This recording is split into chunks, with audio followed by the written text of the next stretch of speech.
Yung mga discouragers, ayaw kang patuloyin na hanapin ang iyong mga pangarap. Ayaw kang bigyan ng lakas ng loob na to achieve, to try things. Iwasan yung mga fault finders. Sa ginagawa naman ng kapwa, laging may maganda at may mali. Pero pag lagi yung mali, pangit ang tiningnan mo, papangit ang pananaw mo sa sangkatauhan. Avoid complainers. Tuwing kaharap mo, reklamo. Lagi na lang may complaint. Lagi na lang may discontentment. And then avoid catalysts of discontentment. Yung masaya ka na, sisirain pa niya yung saya mo para ka maging unhappy. Sisirain niya yung moment mo. Nagkaroon ka bigla ng boyfriend, sisirain agad ang loob mo, naku, magkakahiwalay din kayo niyan. Yung mga lagi ng discontentment, bakit ganyan ang napili mong boyfriend, may ganito, may ganon, pintas agad.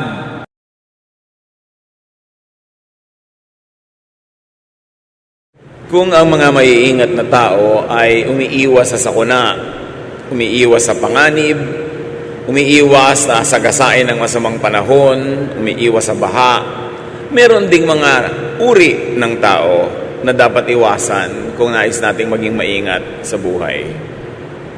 As much as we avoid danger, there are also some types of people to avoid. And may the Lord bless us as we ponder 5 types of people to avoid in order to lead godly, peaceful, and fruitful lives. Dear God, we thank you for today. We thank you for health. We thank you for life. Patawarin niyo kami, Panginoon, sa aming mga iniisip na hindi mabuti, mga nagagawang masama. At nawa kami po'y linisin ninyo, paging dapating tumanggap na inyong pagtuturo, pagtutuwid, pagpapagaling, at pagpapaliwanag. We ask you, Father, to be our speaker. Lead us unto greater knowledge of you, so we could become better human beings, better children of you, mighty God, and better brothers and sisters to each other. Be our speaker. Preach from your throne of power and majesty, and let your light shine upon us. In the name of Jesus, your Son, our Lord, our Savior, we pray with thanksgiving. Amen. 5 types of people to avoid. Actually, marami. Pero ngayon, sapat ng 5 ang pagtuunan natin ng pansin. At sa ating pag-aaral ito, mga kapatid, hindi lang natin i-assign yung type na ito sa iba. Suriin natin ating mga sarili, baka tayo ay kabilang dito. Avoid haters.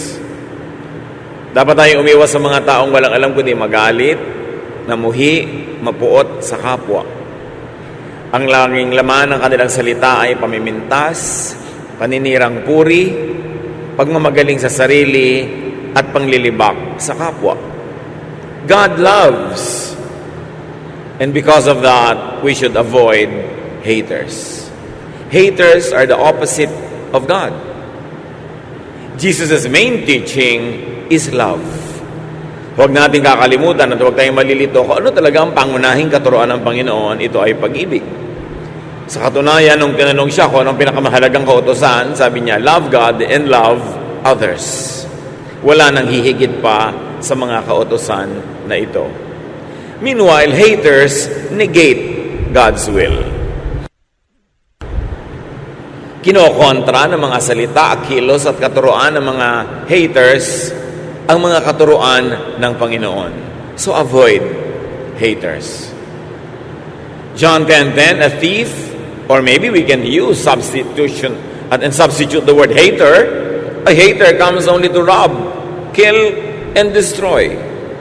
I came so that everyone would have life and have it in its fullest, Jesus says. Ang mga taong mahilig mamuhi ay hindi kontentong namumuhi sila. Gusto nilang ihawa ang lahat ng buwan nilang ihawa, idamay ang mga pwedeng idamay. Ang mga galit nila sa mundo, sama ng loob, sa mga naipong mga suliranin at kabiguan ng kanilang buhay, ay nais silang iganti, ibunton kahit kanino na lang. At kung maaari na tayo ma-impluwensya nila na laging magalit din, mamuhi, gagawin nila yon. Pero oras na nakinig tayo sa mga haters at nagpadala sa kanila, mananakawan tayo ng buhay, ng kaligayahan, kapayapaan, at magiging tulad nila tayo. 1 Peter 5:8, be on your guard and stay awake. Your enemy, the devil, which you may also use the word hater, is like a roaring lion, sneaking around to find someone to attack, to influence, to infect. Walang ginagawa ang ating spiritual enemy kundi maghanap ng pagkakataon na tayo ay kanyang sirain, o kaya ay mas mainam kung tayo ay pwede niya maging kasangkapan para manira ng kapwa. Kaya ang sabi ng James 4:7, resist the devil. And in our application today, resist the hater and he will run from you. Napaka-importante na ating ingatan ang ating sarili na hindi ma-impluwensya ng ganitong uri ng pag-iisip. Saan natin nakikita, naririnig ang mga haters? Sa social media, maraming haters. Puro mga lason ang lumalabas sa kanilang isipan. At pagka ipinrint nila sa kanilang wall, sa kanilang site, at kinlik ang send o ang post, napakarami na agad na pwedeng malason kung palalason.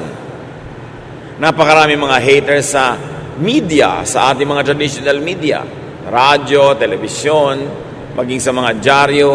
Wala nang mabuting mapuri sa kapwa, puro kasiraan, puro paninira ang ginagawa.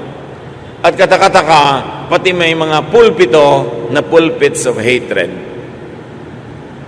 na walang lumalabas sa mga katuruan, kundi punong-puno ng mga galit sa kapwa, galit sa mga kapwa mananampalataya, na iba ang sekta o iba ang kongregasyon, galit sa mga ibang relihiyon, galit sa lahat na lang.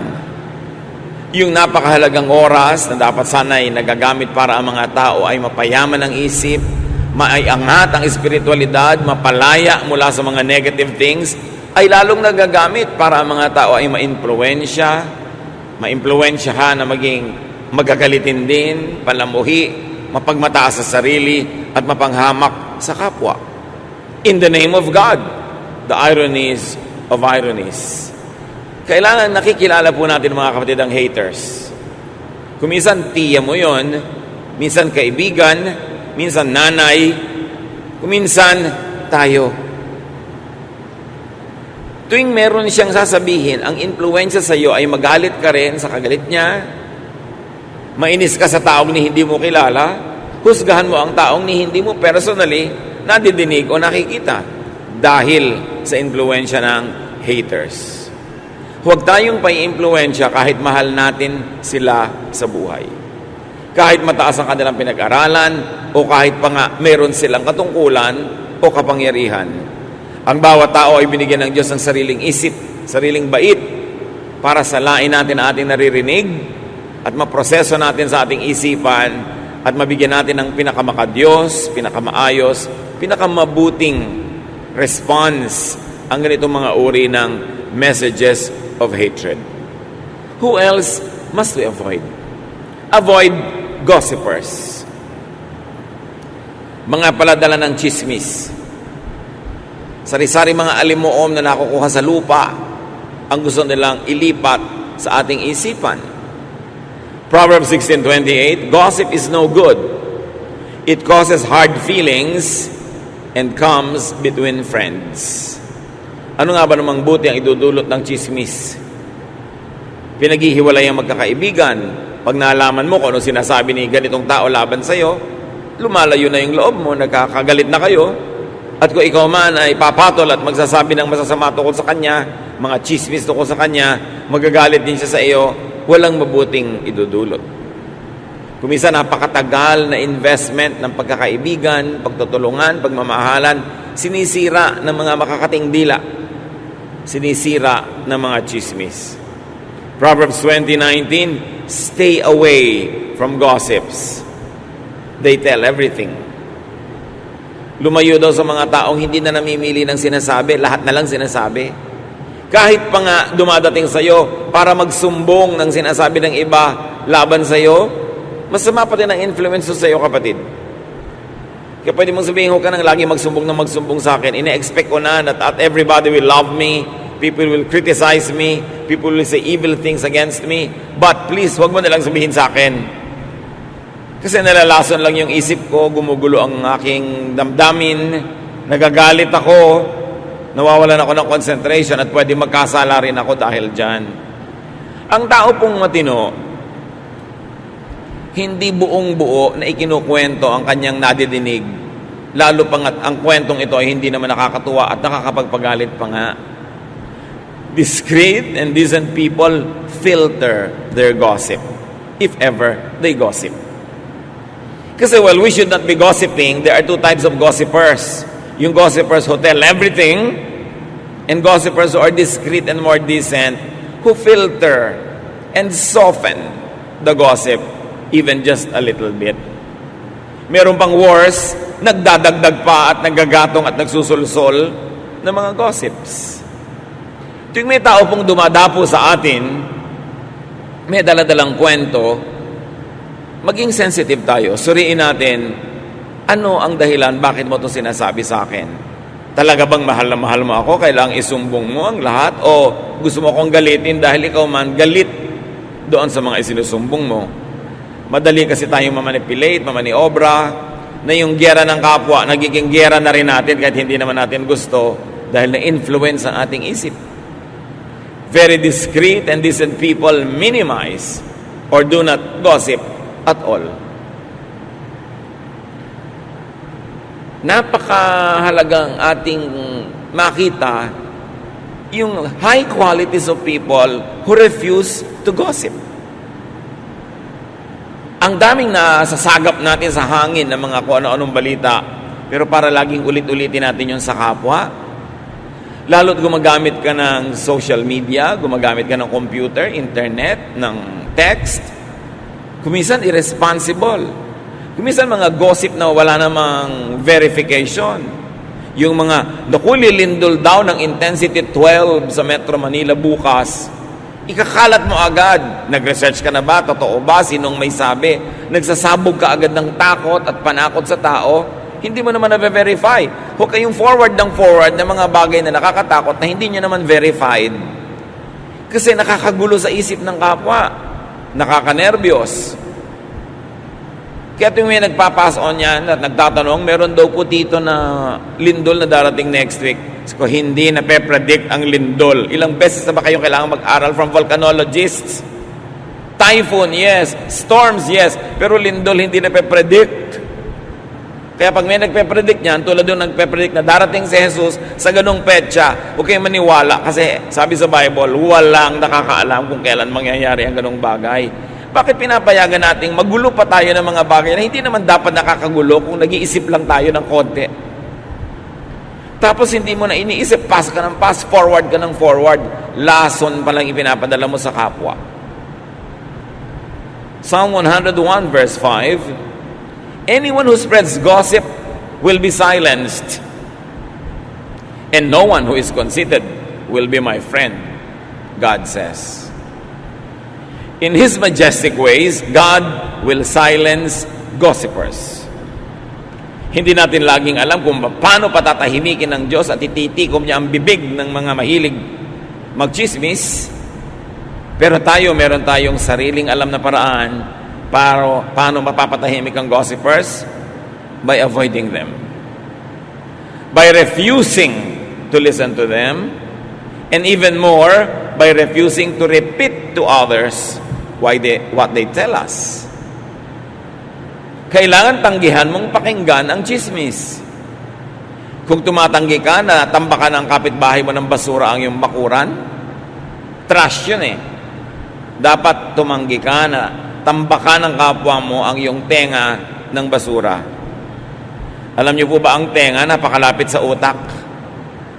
Ang lapit. Kaya pag pumasok sa tenga, nasa loob na agad ng utak. Anong mga basura ang pumapasok sa ating tenga? Mga basura ng haters, mga basura ng gossipers. It will poison our minds. And you can very well know if the mind is poisoned. The language and the vocabulary gets poisoned as well. The behavior, the thinking pattern gets poisoned. Kaya iniingatan. Hindi tayo nagpapapasok ng anumang marumi sa ating tenga. Gusto niyo bang may pumasok na langgam sa inyong tenga? May pumasok na insekto, mikrobyo, maruming tubig, asido, and yet we allow a lot of gossip and hateful words to enter our ears. Kailangan bantayan. At kailangan kung sakaling nakapasok, huwag nang ilabas sa ating bibig. Sirain na, wasakin na in the realm of thought so that we don't become instruments of the devil. We don't become extensions of hell and extenders of hell also. Avoid tempters. Mga mapanukso. Proverbs 5:7-8. My son, listen to me and do everything I say. Stay away from a bad woman. Don't even go near the door of her house. Siyempre, pwede mo sabihin, stay away from a bad man or a bad activity or habit, a bad social media post or wall or site. Dati kasi kailangan maglakbay ka pa para ka matukso, maglakad ka pa para may mapuntahan. Pero ngayon, because of the social media, because of the internet, isang bukas ng computer, 2-3 click, nandun ka na sa pinto ng bad woman or bad man. At hindi ka lang nasa pinto, nasa kaloob-looban ka na ng kanyang bahay. Kaya ingatan. Ingatan kung anong mga pinupuntahan nating mga websites. Ingatan kung anong mga pinapanood, pinapakinggan sa social media. Dahil yan ngayon ang napakabisang kasangkapan ng tukso. Matthew 6:13, keep us from being tempted and protect us from evil. Isang major component ng prayer. Ipanalangin natin mga kapatid that with the availability of all of this technology, all the gadgets, and all the channels that we can subscribe to, visit, watch, hear, that we watch ourselves, that we exercise self-censorship, that we exercise self-control. Napakaraming mga laging nagtatanong sa akin na paano nila pipigilin ang kanilang anak, ang kanilang asawa, ang kanilang mga kaibigan na mahumaling sa mga tukso na nasa internet, pati mga online gambling. Kahit innocent-looking games, pero addictive. Hindi na makapagtrabaho, hindi na makapagkwentuhan sa mga mahal sa buhay, wala nang panahon para sa ibang bagay kasi puro na lang yung gadget ang kaharap. When these things deprive you of your precious time to do good, to be good to others, they become instruments of temptation. May deception involved. Dapat maging mapanuri. And then avoid neggers. Ano ba yan? Negative talkers. Yung pessimists na tinatawag, napakadilim ng paningin sa mundo, lahat pangit ang interpretasyon. Yung mga discouragers, ayaw kang patuloyin na hanapin ang iyong mga pangarap. Ayaw kang bigyan ng lakas ng loob na to achieve, to try things. Iwasan yung mga fault finders. Sa ginagawa naman ng kapwa, laging may maganda at may mali. Pero pag lagi yung mali, pangit ang tiningnan mo, papangit ang pananaw mo sa sangkatauhan. Avoid complainers. Tuwing kaharap mo, reklamo. Lagi na lang may complaint. Lagi na lang may discontentment. And then avoid catalysts of discontentment. Yung masaya ka na, sisirain pa niya yung saya mo para ka maging unhappy. Sisirain niya yung moment mo. Nagkaroon ka bigla ng boyfriend, sisirain agad ang loob mo, naku, magkakahiwalay din kayo niyan. Yung mga lagi ng discontentment, bakit ganyan ang napili mong boyfriend, may ganito, may ganon, pintas agad. Mga discontented people who are never happy to see others become contented. Avoid agents of hopelessness and gloom because they darken your vision. They darken your outlook. They darken your life. Mahirap na lagi tayong may ganyang kausap. Hindi mo napapansin, negative ka na rin. Wala nang mabuti sa sangkatauhan. Lagi na lang masama. Wala ka nang pwedeng magandang asahan. Puro na lamang nakakatakot at malungkot. Ang sabi sa 1 Thessalonians 5:11, you must encourage and help each other. Susuriin ninyo kung ang inyong laging kausap ay nakaka-encourage or nakaka-discourage. Siyempre, ang matalino at concerned friend, kung minsan, i-discourage ka based on facts, based on experience, and based on a generally wise disposition. Pero may mga tao rin na ang buhay nila tad-tad ng kabiguan, tad-tad ng lungkot, tad-tad ng frustration. Ganun na ang buong pananaw nila sa buhay. Yun ang iwasan yung maka-influensya sa inyo. So kung ang mga tao ay nagbibigay sa inyo ng discouragement at encouragement, tingnan nyo ang percentage. If most of what you get from people is discouragement, these are the types of people you should avoid. Iwasan nyo rin naman yung 100% tulak ng tulak sa inyo at sulsol ng sulsol na encourage kayo gawin kahit anong gusto nyo. Kasi hindi rin nag-iisip yun. So dapat mga 85% nang i-encourage. In mga 15, 20, dinidiscourage ka, na may point naman, then pwedeng pagtiwalaan ng payo ng ganung mga tao. Matthew 17:20.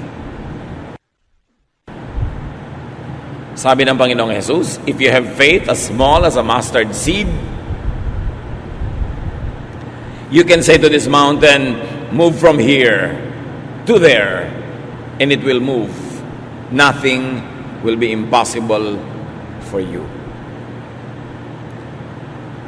Kaprasong faith can achieve much. Huwag kayong papayag na inyong faith, inyong pag-asa, yung inyong energy, tanggalin ng mga negative thinkers. Huwag kayong pumayag na inyong pananalig, tanggalin ng mga walang pananalig. Na ang inyong pananampalataya ay pahinain ng mga ayaw manampalataya. Kasi ang pananampalataya, kayamanan. Yan ang pinakamahalaga nating kayamanan. Because only faith can move mountains. Not even all the money in the world can move mountains. Not even all armies in the world can move mountains. But faith, even just the size of a mustard seed, according to Jesus, can accomplish much. So seek people who encourage faith. Makibarkada kayo, makipag-usap, makigrupo sa mga taong nagpapalakas sa inyong pananampalataya, hindi doon sa nagpapahina. Makinig kayo doon sa nagpapainit ng inyong paglapit sa Diyos kaysa doon sa mga nagpapalamig. Makinig tayo doon sa nagbibigay sa atin ng pag-asa, hindi ng takot. Dahil ang taong natatakot, lalong natutupad yung kinakatakutan niya. Seek people who encourage faith because they empower you. Seek people who empower, not those who weaken you, not those who weaken your resolve, not those who blind you with their bitterness, not those who will discourage you from loving, from believing, from hoping. These are the people who will set you back. They are not happy being set back themselves. Magdadamay at magdadamay sila. Avoid people who negate faith, who weaken you.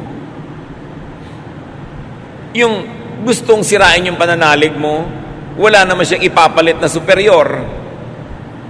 Gustong sirain ang pag-asa mo, wala naman siyang ibinibigay sa ibang pag-asa. Yung gustong pigilin ka sa ginagawa mo, wala naman silang ibinibigay na alternative na pwedeng gawin na mas mabuti. Na pag nakinig ka sa kanila, you will just stop in your tracks and drop dead. Wala namang ibang ipinapalit. Makinig sa mga taong may bagong ideya. Kung yung ideya, sound, maganda, nakakapagpalaya, nakakapagpayaman ng isip, nakakapagpabait, maganda yon. Pero yung pinipigil ka sa pananalig mo, pinipigil ka sa inaasahan mo, wala namang ipinapalit na maganda, anong ipapalit niya? Vacuum, emptiness, bitterness. Be careful. And avoid naggers. Yung mga yakiti-yakit na, walang tigil ang bunganga, daldal ng daldal. Hindi naman lahat ng nagger, ibig sabihin lang pinapagalitan ka o sinisita ka. May mga nagger na walang tigil ang kadadaldal. Parang makina, mga bibig. Nakakapagod kasama. Meron ba kayong kilalang ganon? Nakakatakot makasabay mag-lunch dahil talagang pagod na pagod ka. Daig mo pa ang nagbuhat ng krus sa Kalbaryo. Dahil wala kang ginawa kundi makinig sa kanyang non-stop talking, walang comma, walang period, hindi ka makasingit. May kilala kayong ganon? Avoid. O baka kayo yun. Pag iniiwasan kayo ng mga tao, naglalakad kayo, papaliko sila, kahit dediretso dapat nung makita kayo, lumiko. Baka tayo yun, nakakapagod ka usap. Magkukwento ka lang ng isang bakasyon mo, 10 bakasyon niya ang katumbas na ikukwento niya. May sasabihin ka lang tungkol sa husband mo, dadaigin niya ng tungkol sa husband niya. Laging panalo siya, ang dami niyang sasabihin. May isa ka lang tanong, ang dami-daming sagot. Nakakapagod. Sabi ng desiderata, avoid loud and aggressive persons. They are vexations to the spirit. Nakakaligalig, nakakalito, nakakagulo ng espiritu ang sobrang madaldal. Proverbs 27:15, the steady dripping of rain and the nagging of a wife are one and the same. Siyempre, male point of view yan kasi male yung sumulat. A female can also say that a steady dripping of rain and a nagging husband are one and the same. Because there are nagging husbands. Just in case wala pa kayo nababalitaan, meron. Kung may mga nagger na babae, may mga nagger ding lalaki. Nakakapagod din in the same way. Proverbs 21:9, it is better to stay outside on the roof of your house than to live inside with a nagging wife or husband. Ang mga roof kasi sa Middle East, flat. Pwede kang tumira, hindi ka mahuhulog, hindi katulad ng mga roof natin. So sabi, mabuti pa doon ka na lang tumira sa bubong kahit maginaw o mainit kasi nasa loob ka nga ng bahay, ang kasama mo ng mga asawa, walang tigil ang bunganga. Nakakapagod, nakakarindi. No?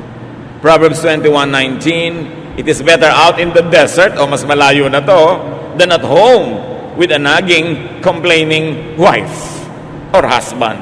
Lagi lang lalagyan ng kabilang kasarian. Kasi universal naman ito para sa lahat ng tao. Or a nagging mother, or a nagging friend, or companion.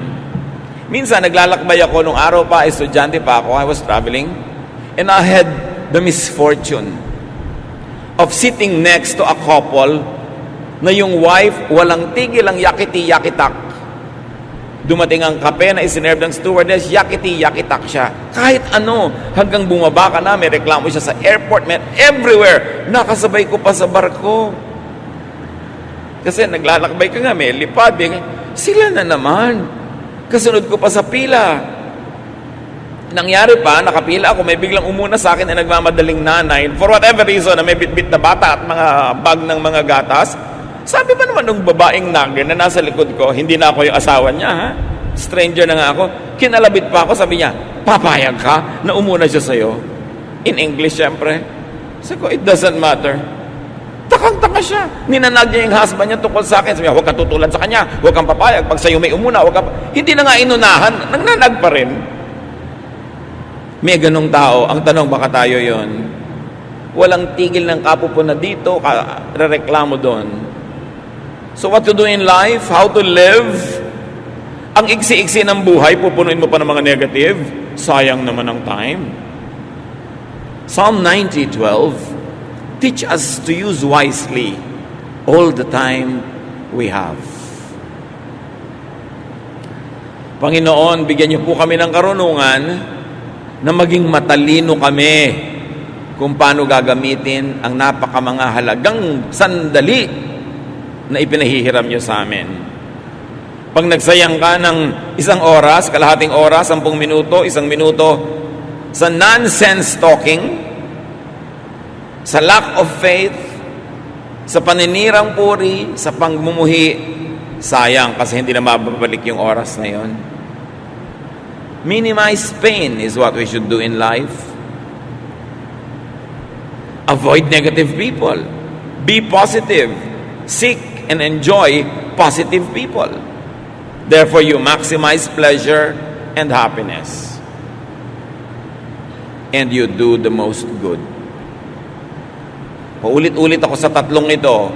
Ano ang gagawin sa buhay ng tao na ipinapahiram ng Diyos? Maraming pwedeng discussion, maraming pwedeng detail, pero kung tutuusin, tatlo lang.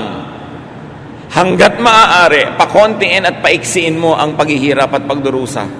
Minimize pain, whatever it takes. Pain ng body, pain ng spirit, pain ng soul, minimize it. Huwag quarrel ng quarrel. Pampagulo kasi yung quarrel. Pamparaki ng hirap sa buhay. Kailangan maghanap buhay ka para hindi ka mahirap, may makain ka. Therefore, you minimize hunger.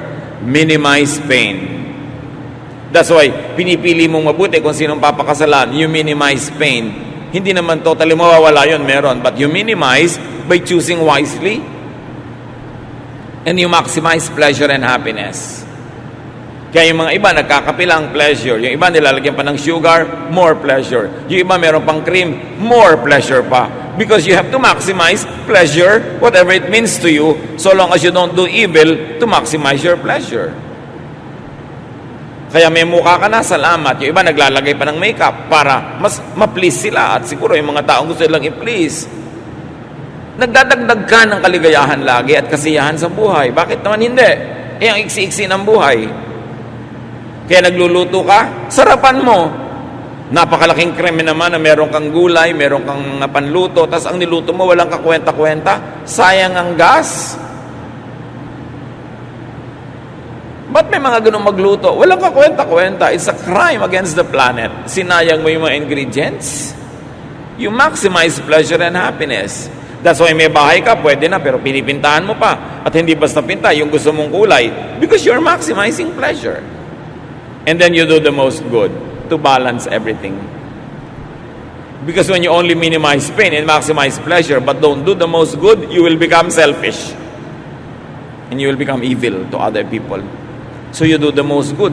Tatlong bagay lang ang buhay. Pag ginawa mo yan, ikaliligaya ng Diyos ang ipinahiram niyang buhay sa iyo at baka bigyan ka pa ng extension.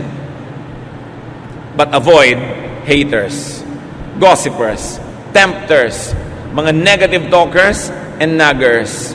Because they will minimize your pleasure and happiness. They will maximize your pain. And they will disable you from doing the maximum good. Better be aware of bad influencers and vexations. Be aware of haters, gossipers, tempters, negative talkers, and naggers. And pray for them. Why? Because you do the maximum good. Pray for them. You don't only avoid them, you pray for them. So that they might be blessed enough to become positive in their outlook. Alam niyo yung mga taong negative, biktima lang kasi yan ng buhay. Kung tutuusin, lahat naman tayo nabibiktima ng buhay. Pero yung iba, ang sagot nila sa lahat ng hirap, kabiguan, negative attitude.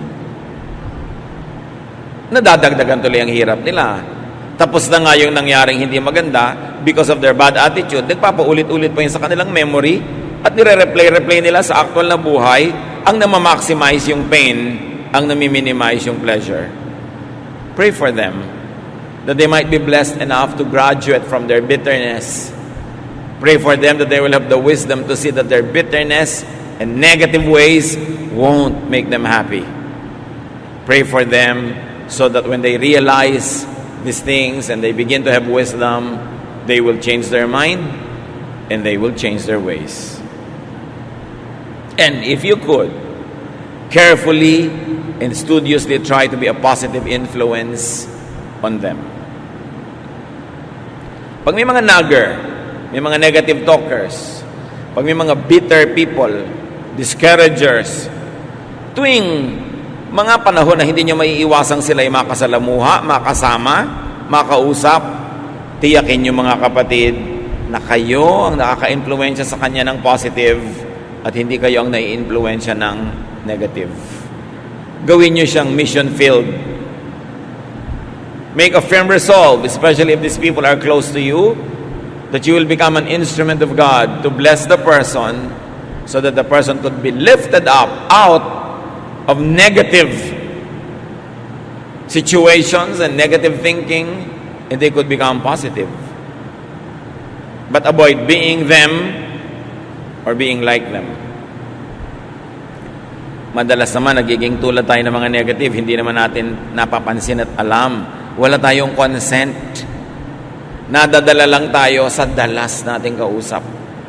And because we don't put safeguards in our ears and in our eyes, we could get influenced by poisonous people. Avoid being a hater. Kung may nagkamali sa iyo noon, hindi lahat ng tao ganon. Kahit mas marami pang ang mali, meron pa ring tama. So huwag mong ihuhusga yung bagong kilala mo na mali agad. Hayaan mong magkaroon siya ng pagkakataong magpakilala ng maayos. Although, dahil nang ingat ka na, hindi ka naman masyadong vulnerable na sobra-sobra magtiwala. Pero huwag mo agad tatanggalan ng tao ng at least benefit of the doubt na siya ay may mabuting magagawa sa iyo. Avoid being a gossiper, a tempter especially, a negative talker, and a nagger. Romans 2, verse 1. Some of you accuse others of doing wrong, but there is no excuse for what you do. When you judge others, you condemn yourselves because you are guilty of doing the very same things. So pag meron tayong nilabel na ay negative thinker to, ay negative talker, ito discourager, tiyakin natin tayo, hindi ganon. Kasi yun yung tinatawag na talbog sa akin, dikit sa'yo. The judgment that you throw at people will bounce back to you if you are doing the same thing. So let us always examine ourselves first. Unahin natin suriin ang ating mga sarili. At kung sakaling guilty tayo mga kapatid, tigilan natin to dahil napakalaking parusa sa ating kapwa, lalo sa mga malalapit sa atin kung tayo negative. Kung tayo mahirap kasundo, kung tayo mahirap kasama, para nating pinarurusahan ang mga kasama natin. Hindi kasiyahan na tayo makasama, parang isang sumpa. If guilty, let us avoid inflicting others with our disease. Let us get treatment from the Lord. Meanwhile, remain in isolation while we are contagious. Pag nagpupumiglas, nagwawala ang isang salita na makalabas sa ating bibig, suriin muna natin, will it edify people? Makakabuti ba sa makakarinig? Makakabuti ba doon sa pinag-uusapan? Makakabuti ba sa inyong sariling puso at relasyon sa Diyos? At pag hindi, wasakin ang salitang ito at huwag itong payagang mabuo at lumabas pa sa ating bibig. And very, very importantly, choose your company ever very carefully. Because bad company ruins our morals. Kung minsan nagkakaroon tayo ng mga masasamang ugali, influence lang ng iba. Suriin natin mga kapatid. Umiwas sa hindi mabuti. Sayang ang panahon, sayang ang buhay, kung magugugol pa sa mali. Panginoon, ituro niyo sa amin ang tamang daan, maging sa maliliit na mga detalye ng buhay na pang-araw-araw, maging sa mga bagay na hindi naman theologically big, pero may kinalaman sa aming kasiyahan, kaligayahan, kapayapaan, at maging sa kasiyahan, kaligayahan at kapayapaan ng aming kapwa. Turuan mo kami, Panginoon, na maging tama, maging makadiyos, para ang aming mga bawat malapitan ay mapagpala at hindi makatanggap ng sumpa. Meanwhile, turuan mo kami maging maingat. Suriin ang impluensya sa amin na aming kapwa.